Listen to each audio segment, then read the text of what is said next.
상암 월드컵 경기장 옆의 하늘공원은 서울의 가장 흥미로운 장소 중 하나입니다. 이곳의 원래 지명은 난지도로 한강에 있는 작은 섬이었습니다. 먼 옛날에는 평범한 농토였지만 1978년부터 93년까지 서울의 대표적인 대규모 쓰레기 매립지로 활용됐습니다. 서울시는 난지도가 쓰레기로 포화되고 한강에 오염물질이 배출되자 이곳을 덮어서 공원으로 만들기로 결정합니다. 지금 갈대밭이 아름답게 펼쳐져 있는 이 공원은 쓰레기 더미 위에 세워져 있는 것이죠. 서울의 하늘공원은 우리가 평상시 잘 주목하지 않고 살아가는 쓰레기의 존재를 상기시킵니다. 우리는 평소 어마어마한 쓰레기를 배출합니다. 국어사전은 쓰레기를 먼지나 티끌 또는 못쓰게 되어 내다 버릴 물건이나 내다 버린 물건으로 정의하고 있습니다. 넓게는 우리의 피부로부터 떨어져 나가는 신체 조직들, 머리카락, 양치하면서 뱉는 물과 침, 배설물까지 다 쓰레기라고 볼 수 있을 겁니다. 도시가 배출하는 쓰레기의 양은 어마어마합니다. 세련되게 발달한 도시일수록 잘 안 보이는 곳에서 쓰레기를 처리할 뿐이죠. 우리는 평소 무엇이 쓰레기이고 무엇이 쓰레기가 아닌지 비교적 명확하게 구별합니다. 그런데 이 구별이 항상 그렇게 매끄럽게 이루어지는 건 아닙니다. 때로 우리는 어떤 물건을 버려야 할지 말아야 할지 고민합니다. 버리면 쓰레기가 되고 버리지 않으면 쓰레기가 안 되는 건데 이 사이에서 우리는 결정을 내릴 수 있습니다. 난지도에 쓰레기 매립장이 생겼을 때 전국 각지에서는 사람들이 몰려들었습니다. 그 속에서 쓸모있는 물건을 찾아 팔기 위해서였죠. 누군가에겐 쓰레기였던 물건이 그들에게는 생계의 수단이었습니다. 세계적인 미술 비평가 니콜라 브리오는 엑스폼이라는 책을 썼는데요. 여기서 엑스폼은 버려진 것과 인정된 것, 상품과 쓰레기 사이 경계에서 협상이 펼쳐지는 대상을 가리키는 용어입니다. 앞서 말했듯이 쓰레기의 특징은 우리에 의해서 쓸모없다고 인식된다는 겁니다. 절대적으로 쓸모없는 게 아니라 지금 우리가 가진 기준과 시스템 안에서 자신의 역할을 인정받지 못하는 것이죠. 지금의 인간 사회는 쓸모 있는 것들만 시야에 남겨두는 경향이 있습니다. 우리의 평범한 주변 환경을 둘러보면 쓸모 있는 것들로 가득합니다. 우리는 그것들의 형태를 아무런 문제 없이 너무나 자연스럽게 지각합니다. 카페를 보면 저게 카페다 라고 바로 경험적인 정보를 얻을 수가 있죠. 우리는 카페를 우리 삶에서 유용한 공간으로 이용하는 데 익숙해져 있고 카페를 카페로서 인식하는 훈련을 잘 받은 상태이니까요. 그런데 니콜라 브리오는 엑스폼의 영역이라는 게 존재한다고 주장합니다. 엑스폼은 말 그대로 폼에서 벗어나 있는 것 혹은 제대로 규정되어 있지 않은 형태를 뜻합니다. 어떤 대상이 도대체 무슨 형태를 가진 것인지가 명확하지 않으며 따라서 우리가 자연스럽게 지각할 수 없는 것이죠. 많은 쓰레기는 대표적으로 X폼에 해당합니다. 예를 들어서 천이 다 뜯어진 채로 길거리에 버려진 소파를 봤을 때 우리는 그게 소파라는 걸 알긴 알죠. 하지만 평소 일상에서 편안하게 앉는 데 사용하던 소파는 아니기에 인지 부조화가 일어날 수도 있습니다. 특히 많이 훼손된 소파일수록 이게 무슨 물건인지 헷갈릴 수 있죠. 완전한 무형의 대상은 아니지만 그렇다고 해서 확실한 형태를 갖춘 것도 아닌 애매모호한 사물인 겁니다. X폼은 사실 우리의 세계 전체가 될 수도 있습니다. 우리는 형태를 지각할 때 어떤 처음부터 주어져 있는 절대적인 기준을 통해 지각하는 게 아니라 상당 부분 사회적으로 학습한 패턴을 통해 지각합니다. 카페라는 개념과 생활 방식을 잘 학습한 사람은 길거리를 지나다 카페를 보면 카페라고 지각을 하겠지만 카페를 평생 한 번도 경험해보지 못한 사람은 그냥 건물이라고 지각할 수도 있습니다. 그렇다면 사회적인 패턴에 거대한 전환이 일어나는 시점이 오면 우리는 지금 익숙하게 형태를 파악하고 있는 많은 것들이 더 이상 형태가 명확하지 않다고 느끼게 될 수도 있습니다. X폼의 영역이 확대되는 거죠. 브리오는 X폼의 영역을 설명하면서 철학자 발터 베냐민의 성좌 개념을 이용합니다. 베냐민이 말하는 성좌는 간단히 말하면 별자리를 뜻하는데요. 그런데 별자리는 처음부터 절대적으로 주어져 있는 게 아니라 우리가 지구라는 위치에서 바라볼 때 펼쳐지는 2차원 평면 위에서 유효한 것일 뿐입니다. 한 별자리에서 서로 인접해 있는 두 별은 사실 3차원 우주공간에서는 서로 수천만 광년 떨어져 있을 수도 있습니다. 이런 의미에서 우리는 별자리를 볼 때 단순히 공간만을 보고 있는 게 아니라 시간이 관여한 구성물을 함께 보고 있는 셈입니다. 두 별 사이에 존재하는 어마어마한 거리, 그리고 빛이 각각 우리에게 도달하기까지 걸리는 엄청난 시간 격차를 가공해서 우리의 관점에서 하나의 형태를 만들어내고 있는 거죠. 또한 만약 우리가 다른 역사를 거쳐왔다면 같은 밤하늘에서 다른 별자리를 만들어냈을지도 모릅니다. 별들을 서로 어떻게 연결할지는 우리의 사고방식과 문화에 달린 일이니까요. 이렇게 성좌는 공간과 시간, 감각적 경험과 역사가 함께 작용하며 만들어집니다. 불이오는 성좌에 담긴 시간적이고 역사적인 작용이 X폼에도 비슷하게 깃들어 있다고 생각합니다. 개인이 어떤 과거를 보내왔는지에 따라 또 거대한 역사의 행보가 어떻게 진행되어 왔는지에 따라 우리가 인식하는 사물들의 형태는 바뀌니까요.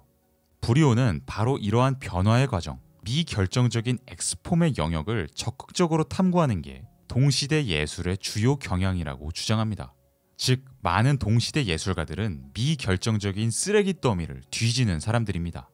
실제로 과거 초현실주의 예술가들은 일부러 벼룩시장 같은 곳을 다니며 과거의 물건들을 찾았는데요. 과거의 장신구나 한때 유행했던 사파 같은 게 대표적입니다. 그들에게는 이런 물건을 찾아내는 활동 자체가 일종의 예술적인 작업이었습니다. 과거에는 유용한 상품으로 취급됐지만 지금은 더 이상 사회에서 인정받지 못하며 잘 보이지 않는 변두리로 밀려난 것들을 일부러 마주함으로써 지금 사회를 새로운 형태에서 바라보는 관점을 얻으려 했죠. 조금 더 후대에 미국의 예술가 마이크 켈리는 중고시장과 벼룩시장에서 구한 헝겊인형과 헌 담요를 엮어놓은 작업을 했습니다. 독일 출신의 예술가 맥 세퍼는 백화점이나 박물관에서 사용할 것 같은 투명 진열대에 마네킹 조각이나 오래된 향수병, 잡지 같은 것을 넣어놓은 작품을 만들었죠. 영국의 예술가 제러미 넬러는 축구팀 아스날의 세계 각국의 빛바랜 펜 스카프를 모아서 하나의 작품으로 연결하기도 했습니다. 이러한 작업들의 특징은 예술가가 그림을 그리거나 조각을 만드는 등 직접 재료를 통해 새로운 형태를 만들어내는 게 아니라 이미 세계에 존재하는 물건들을 예술 작품으로 변모시켜 놓는다는 겁니다. 이때 왜 이 물건들이 예술 작품이 되느냐에 대해 정답은 주어져 있지 않습니다. 애초에 쓸모없는 물건과 쓸모 있는 물건 사이의 경계는 정해져 있지 않으며 우리가 어떤 선택들을 내려나가는지에 따라 세계의 형태는 변화합니다. 불이오는 이렇게 가변적인 것이 X폼의 특징이며 동시대에 많은 예술가들이 하려는 작업은 바로 이렇게 세계가 가변적이라는 것을 우리에게 보여주는 데에 그 핵심이 있다고 주장합니다. 즉, 예술가들의 역할이 과거에는 새로운 형태를 직접 만들어내는 것에 초점이 맞춰져 있었다면 지금은 세계의 형태를 부여하는 우리 자신의 역할을 탐구하는 것에 또 하나의 방점이 찍혀 있다는 겁니다. 그리고 그 탐구의 주요한 방식 중 하나는 사회에서 쓸모없는 것으로 버려지고 형태가 불분명해진 물건들의 새로운 관점에서 형태를 부여하는 것이고요. 이러한 예술가 역할의 변화는 생각보다 아주 중요한 거대한 시대적 변화와 매우 밀접한 연관이 있기도 합니다. 지금 시대는 과잉 생산의 시대입니다. 현대 사회가 발전할수록 생산물들이 부족한 게 아니라 오히려 너무 넘쳐나는 상황이 되고 있습니다. 그 생산물들이 모두에게 고르게 분배되지는 않지만요. 이런 과잉 생산과 함께 엄청난 낭비와 폐기물들이 생겨나게 됩니다. 늘어난 건 물질적인 쓰레기뿐만이 아닙니다. 인터넷이 생겨나면서 정보의 쓰레기가 어마어마하게 생겨나기 시작했습니다. 온갖 텍스트, 이미지, 비디오가 인터넷상을 떠돌아다니는데 그중 대부분은 거의 아무에게도 소비되지 않은 채 어딘가에 묻혀 있습니다.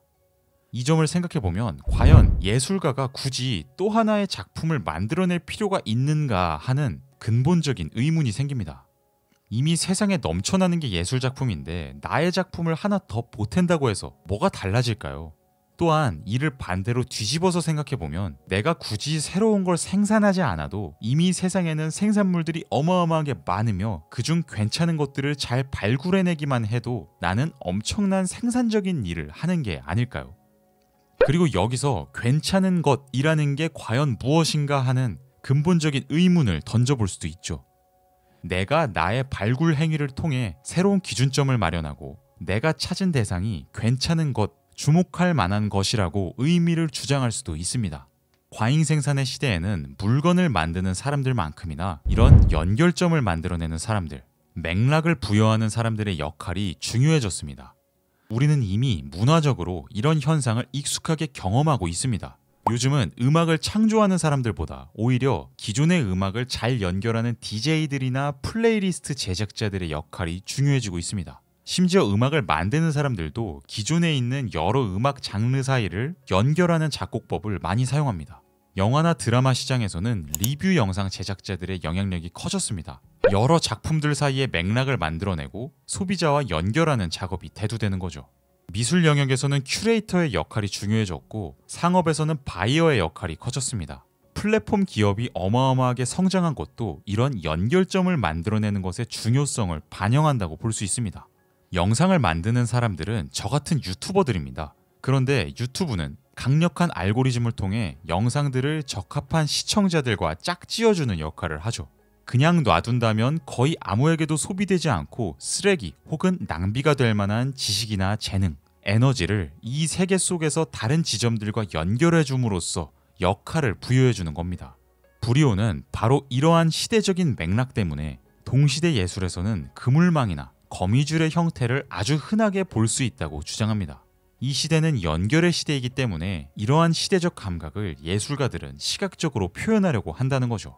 과거에는 하나의 점으로서 찍혀져 있는 명확한 작품을 생산하는 게 중요했다면 이제는 관계, 흐름, 과정 등이 오히려 우리에게 더 강한 인상을 남긴다는 겁니다. 우리는 웹의 시대, 즉 거미줄의 시대에 살고 있습니다. 마지막으로 이러한 쓰레기, 연결, 맥락에 관한 아주 흥미로운 연결점 하나를 말씀드리고자 합니다. 현대사회가 발달하던 19세기 말에서 20세기 초 서구권에서는 탐정소설이 아주 큰 인기를 끌기 시작합니다.